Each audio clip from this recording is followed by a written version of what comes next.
Welcome to SK team classes.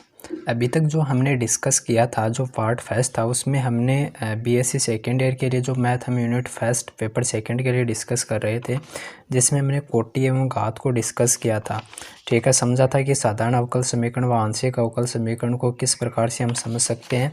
Then हमने क्या discuss किया था, हमने डिस्कस किया था कि किसी अवकल समीकरण की कोटि व घात को हम किस प्रकार से डिफ़ाइन कर सकते हैं। वो हमने यहाँ पर बिल्कुल एक शानदार मेथड के जरिए, एक शानदार तरीके के ज़रिए इनको समझा था। अभी हम नेक्स्ट डिस्कस करने वाले हैं कि जो हमारे पास अवकल समीकरण होती हैं, उनको हमें क्या करना होता है, सोल्व करना होता है। तो उनको सोल्व करने के लिए हमारे पास कुछ मेथड आते हैं। उन मेथड को हमें बखूबी से सीखना होगा और उन मेथड पर ही हमारे पास सवाल होंगे। जो हमारे पास क्वेश्चंस बनेंगे, जो एग्ज़ाम में हमें पूछे जाएंगे, वो उन्हीं मेथड पर होंगे। ठीक है, तो वो हमारे लिए बहुत इम्पोर्टेंट है, जो कि हम आगे अभी डिस्कस करने वाले हैं। तो चलिए स्टार्ट करते हैं। चलिए तो हम स्टार्ट करने वाले हैं अभी।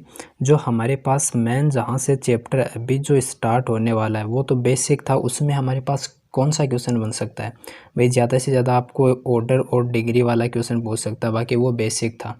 अभी भी हम बेसिक के बारे में डिस्कस करेंगे, लेकिन यहाँ से क्वेश्चन है वो 100% है कि आपके ज़रूर आएगा वो। ठीक है, तो यहाँ से क्वेश्चन कहाँ से बनेगा वो समझना, क्योंकि ये हमारे पास लगभग बोल सकते हो कि 5 या 6 मेथड हैं। ठीक है, किसी अवकल समीकरण को हल करने के, जिनसे हमारे पास क्वेश्चन जनरली पूछा ही जाएगा। ठीक है, तो ये जो हमारी यूनिट फर्स्ट है, इसके अंदर हम अभी यही डिस्कस करने वाले हैं पहले, कि कोई भी हमारे पास जो प्रथम कोटि की, ये जो यूनिट आपकी फर्स्ट, इसका नाम ही यही है सेकेंड पेपर के लिए, कि प्रथम कोटि एवं प्रथम घात की अवकल समीकरण। तो यहाँ से आप समझ सकते हो कि यहाँ पर हमें क्या देखने को मिलेगा कि ऑर्डर भी फर्स्ट होगा और जो डिग्री है वो भी क्या होगी, फर्स्ट होगी। यानी आपको सिंपली बोले तो dy/dx में मिलेगा। ठीक है, यानी यहाँ पर आपको ऐसा कभी नहीं मिलेगा d2y/dx² या फिर dy/dx का होल स्क्वायर मिल जाए। ये फॉर्म आपको कभी नहीं मिलेगी। सिंपल फॉर्म, इस फॉर्म में आपको क्या मिलेगा, जो अवकल समीकरण है वो आपको मिलेगी। क्लियर है? अब देखिए, यहाँ पर आपके पास मेन जो इम्पोर्टेंट पॉइंट आता है वो क्या आता है, कि कोई भी अवकल समीकरण है वो प्रथम कोटि में प्रथम घात की है, तो उसमें स्वतंत्र चर होगा, हमने मान लिया कि x है, और उसमें आश्रित चर होगा, हमने मान लिया y है। तो इसको हम किस प्रकार से मैथमेटिकल टर्म में लिख सकते हैं, यानी dy/dx है। क्लियर है? ये बात बोल सकते हो। तो एक अवकल समीकरण को हम किस प्रकार से लिख सकते हैं, dy/dx इज इक्वल टू, यहाँ पर मैंने लिख दिया f, x लिखते हैं, यहाँ पर मैंने x और y दोनों फंक्शन लिख दिए। ये एक अवकल समीकरण को लिखने का तरीका आपको समझ में आ गया होगा। आप बोलोगे कि यहाँ पर आपके पास x, y आपने फंक्शन लिया है, वो x और y क्या चीज़ है? तो आप बोलोगे कि चर जो वेरिएबल हैं वो x तथा y किसी फंक्शन के हैं। चर x और y कोई फलन के हैं। ठीक है, यानी ये x और y हैं, वो कोई फलन के क्या है, चर हैं। ठीक है, यानी x और y का वो फलन है। ये बात आपको क्लियर हो गई होगी। या फिर आपके पास ये आ गया dy/dx is equal to f(x,y), यानी x के टर्म में या y के टर्म में आ सकता है gxy। क्लियर है? अब आप क्या कहोगे कि इसको हम ऐसे भी लिख सकते हैं। कैसे लिख सकते हैं कि f(x, y), ये फॉर्म आपके पास आ गई dy, यहाँ पर आप एक बार पहले x ले लो, x प्लस f(x, y), और इसके इंटू में हमने लिख दिया dy इज इक्वल टू 0। एक आपके पास ये फॉर्म आ गई। ठीक है, तो ये भी एक अवकल समीकरण को ही डिनोट करती है। क्लियर है? तो हम बोल सकते हैं कि जिस प्रकार से प्रत्येक जो फलन का समाकलन करना हमारे पास संभव नहीं होता है। ठीक है, जैसे हमने समाकलन क्लास 12th में पढ़ा था, और यहाँ पर भी हम करेंगे समाकलन। तो जो समाकलन इंटीग्रेशन जब हम करते हैं, तो वहाँ पर हमने देखा था कि कई फंक्शन ऐसे होते हैं जिनका जो समाकलन है वो करना संभव नहीं होता है। तो उसी प्रकार से जो कई अवकल समीकरण हमारे पास आते हैं जिनको हम सोल्व नहीं कर सकते। ठीक है, उसको सोल्व कब किया जा सकता है, जब उसका मानक फॉर्म हो, क्या हो, मानक रूप हो, उसका स्टैंडर्ड फॉर्म हो। अब स्टैंडर्ड फॉर्म कौन सा होता है? तो स्टैंडर्ड फॉर्म में हमें यदि वो इक्वेशन नहीं दी हुई हो तो उसको कन्वर्ट करना होता है, ठीक है। तो उसके ज़रिए हम यहाँ पर वो मेथड डिस्कस करने वाले हैं। तो कोई भी अवकल समीकरण उसको मानक रूप में यदि आपने परिवर्तित कर दिया तो उस अवकल समीकरण का जो हल है वो हम क्या कर सकते हैं? फाइंड कर सकते हैं।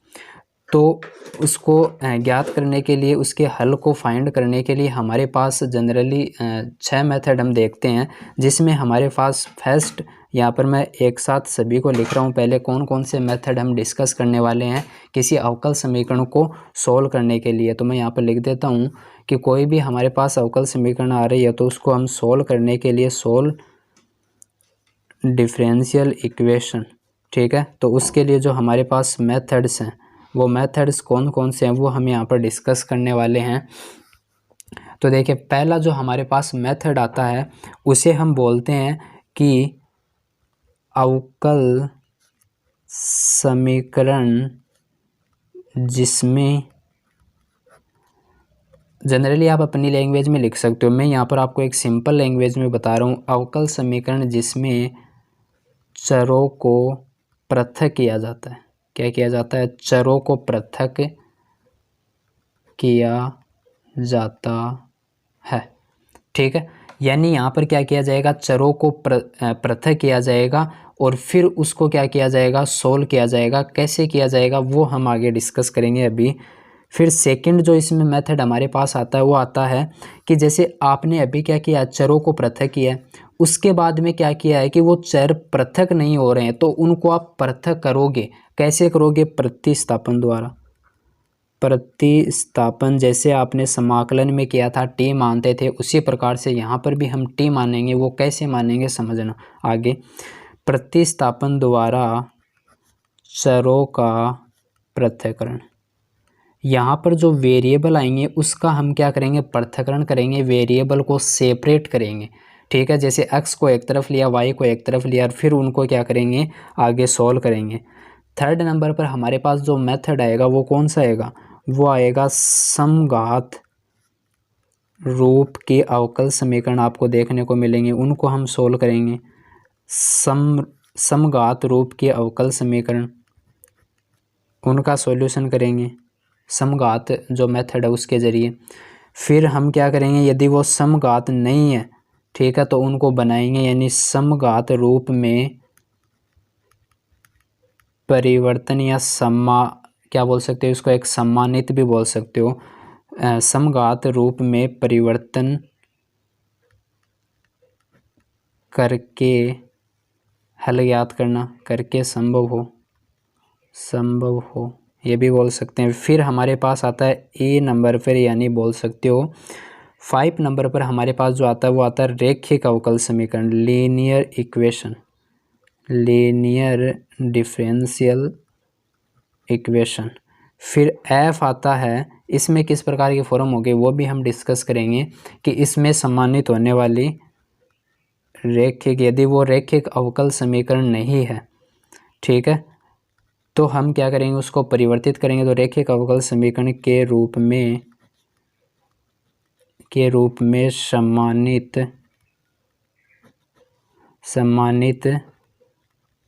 किया जाना संभव हो, तो हम इस मेथड से करेंगे। तो ये हमारे पास यहाँ पर मैंने आपको टोटल मेथड बता दी हैं 1 2 3 4 5 6। ये हमारे पास 6 मेथड हैं जिसके ज़रिए हम जो हमारे पास प्रथम कोटि प्रथम घात के जो अवकल समीकरण है उसको हम क्या करेंगे? सोल्व करेंगे, उसका हल हम क्या करेंगे? फाइंड करेंगे। तो चलिए हम इस लेक्चर में डिस्कस करने वाले हैं चरों का जो पृथक्करण है, ठीक है। ये जो हमारे पास फर्स्ट मेथड है अवकल समीकरण जिसमें चरों का पृथक्करण किया जाएगा, यानी वेरिएबल सेपरेबल फॉर्म है, उसको हम डिस्कस करेंगे। तो इसको स्टार्ट करते हैं। फर्स्ट मेथड हमारे पास जो आता है ए नंबर वाला हम डिस्कस करेंगे इस लेक्चर में। तो देखना क्या है, इसको हम हेडिंग देते हैं चरों का पृथक्करण। बोलें तो क्या बोल सकते हैं? वेरिएबल सेपरेबल फॉर्म, क्या बोल सकते हैं, वेरिएबल सेपरेबल फॉर्म। ठीक है, तो ये किस प्रकार से आपको यहाँ इस मेथड को अप्लाई करना है, किस प्रकार के आपके पास अवकल समीकरण आपको देखने को मिलेगी, वो हम डिस्कस करेंगे। तो आपको यहाँ पर क्या होगा, यहाँ पर आपको देखो वर्ड से डिफाइन हो रहा होगा चरों का पृथक्करण, यानी यहाँ पर जो आपके पास चर हैं x और y, उनको क्या करना है, x एंड y को आपको क्या करना है, अलग अलग करना है। पृथक का मतलब क्या है, अलग अलग करना है। और फिर आपको आगे क्या करना है वो प्रोसेस अभी बताएंगे, लेकिन उससे पहले आप समझना इस चीज़ को। आपको ये कहेगा जैसे आपके पास कोई अवकल समीकरण आ जाएगी, ठीक है, वो किस फॉर्म में आएगी वो समझना आप ध्यान से। वहाँ पर आपको क्या करना है, जैसे आपके पास आ गई F X into D X plus G Y into D Y is equal to 0। ये है चरों का पृथक्करण, जो आपके पास समीकरण होगी उसका फॉर्म। ठीक है, यानी यहाँ पर जो देखिए, यहाँ पर आपको देखने को मिल रहा होगा कि F X into D x, यानी एक्स के सापेक्ष यहाँ पर क्या हो रहा है, अवकलन हो रहा है। तो यहाँ पर जो ओनली वेरिएबल हैं वो किसके हैं, एक्स के वेरिएबल हैं। एक्स के जो वेरिएबल के फॉर्म में क्या है, आपके पास फंक्शन है, और यहाँ पर ओनली वाई की फॉर्म में बीच में क्या है, प्लस का चिन्ह है। तो आप इसका आप आसानी से क्या कर पाओगे, यहाँ पर मतलब जो वेरिएबल है इनको अलग क्यों किया जाता है, क्योंकि इसको हम जो इंटीग्रेशन है वो आसानी से कर सकते हैं। तो हमारा मेन पर्पज़ यही होता है यहाँ पर अवकल समीकरण को हल करने का। इसमें हमारे पास ओनली दो स्टेप फॉलो करनी है। हमें कौन सी स्टेप फॉलो करनी है, ओनली 2 स्टेप फॉलो करनी है। बस सिंपल लैंग्वेज में मैं आपको समझा रहा हूँ। फर्स्ट स्टेप क्या बोलती है कि आपके पास ऐसी फॉर्म आई, या फिर मैं इसको ऐसे भी लिख सकता हूँ, इस फॉर्म के सिमिलर आपको ऐसे भी देखने को मिल सकता है, M X comma Y into D X plus N X comma Y into D Y is equal to 0। इस प्रकार के आपको समीकरण मिलेगी, क्या होगी, मिलेगी। क्वेश्चन में आपको इस प्रकार की समीकरण मिलेगी, यानी एक्स के रिस्पेक्ट में एक्स और वाई दोनों के फंक्शन होंगे, और यहाँ पर वाई के रिस्पेक्ट में एक्स और वाई दोनों के फंक्शन आपके पास मौजूद होंगे। ठीक है, बट यहाँ पर आपको क्या करना है, ये जो आपके पास समीकरण है, ये जो आपके पास समीकरण है, इस समीकरण में आपको x एंड y को सेपरेट करना है। क्या करना है, इसको सेपरेट करना है। बस आपको मेन यही फोकस करना है कि आपके पास कुछ इस प्रकार से समीकरण आएगी, उसमें आपको क्या करना है, उसमें x और y को आपको सेपरेट करना है, मीन्स अलग अलग करना है। ये हमारा इस फॉर्म का मेन पर्पज़ होगा। ठीक है, अब x और y को अलग अलग कैसे करेंगे वो हम जब एग्जाम्पल लेंगे तो उसमें समझ पाएंगे आसानी से।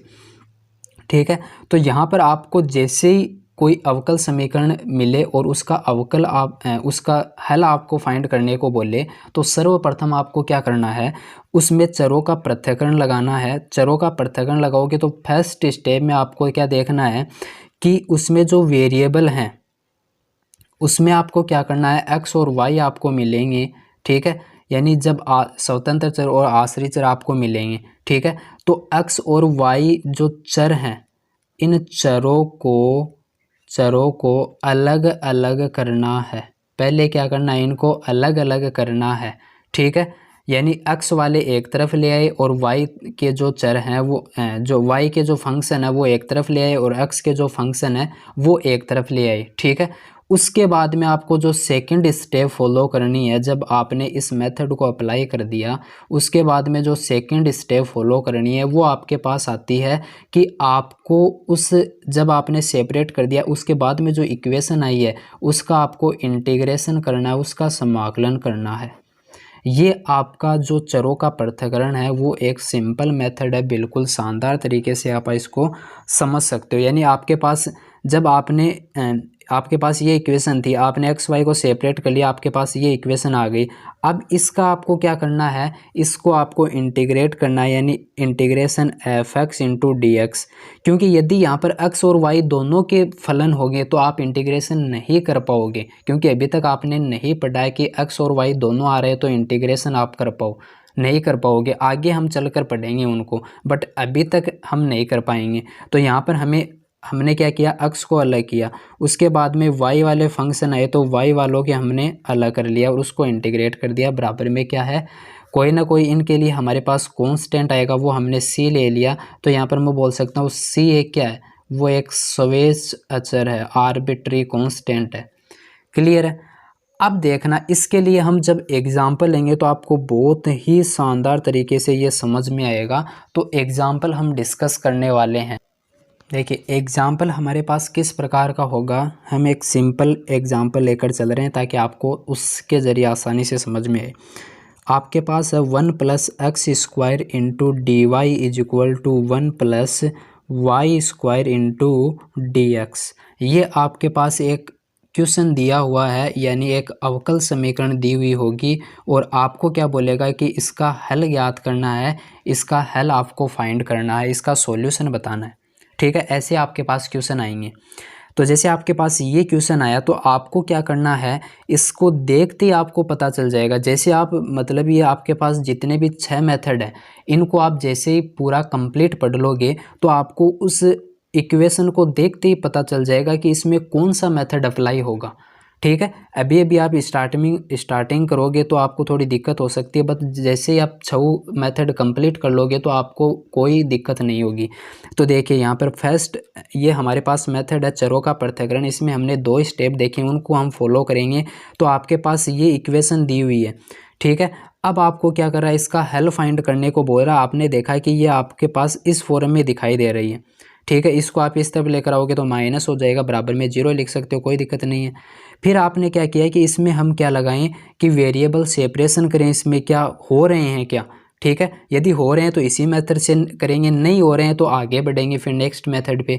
ठीक है, तो पहले हमें क्या करना है, एक्स वाई चरों को अलग अलग करना है। तो प्रयास कीजिए हो रहे हैं क्या। तो यहाँ पर हमने क्या किया, 1 + x² इस तरफ था, dx हमें इस तरफ लेके आना है। तो हम dx को इस तरफ लेकर आएंगे तो वो नीचे जाएगा। देखो मैं आपको बता देता हूँ, यहाँ पर हर में आ जाएगा वो dx। अब आपको पता, आपने कभी dx को हर में देखा कि जब इंटीग्रेशन करना होता है तो इंटीग्रेशन में तो आपको क्या करना पड़ेगा कि ये dx और dy इंटू में ही होने चाहिए, तब भी इंटीग्रेशन होगा। क्लियर है। तो आपको क्या करना पड़ेगा कि इसको इस प्रकार से कन्वर्ट करना पड़ेगा ताकि इसका इंटीग्रेशन हो सके। मेन पर्पज हमारा यही होगा इंटीग्रेशन करने का। तो हम क्या करते हैं, इसको इसके नीचे ले आए, इसको इसके नीचे ले आए, तो ताकि ये आसान बन जाए। तो देखो यहाँ पर हमने क्या किया, dy को यहाँ पर रखा, इस 1 + x² को इस तरह भेज दिया तो ये अपॉन में जाएगा 1 + x²। ठीक है, इधर क्या बच गया dx, इसको हमने क्या किया, इसको इस तरफ नीचे भेज दिया तो ये नीचे आ गया 1 + y²। अब आपने देखा कि इस तरफ dy, इस तरफ dx है, इस तरफ ओनली y के पद हैं और इस तरफ ओनली x के पद है, और dy और dx भी क्या है, दोनों इनटू में है, मतलब इंटीग्रेशन अभी संभव है।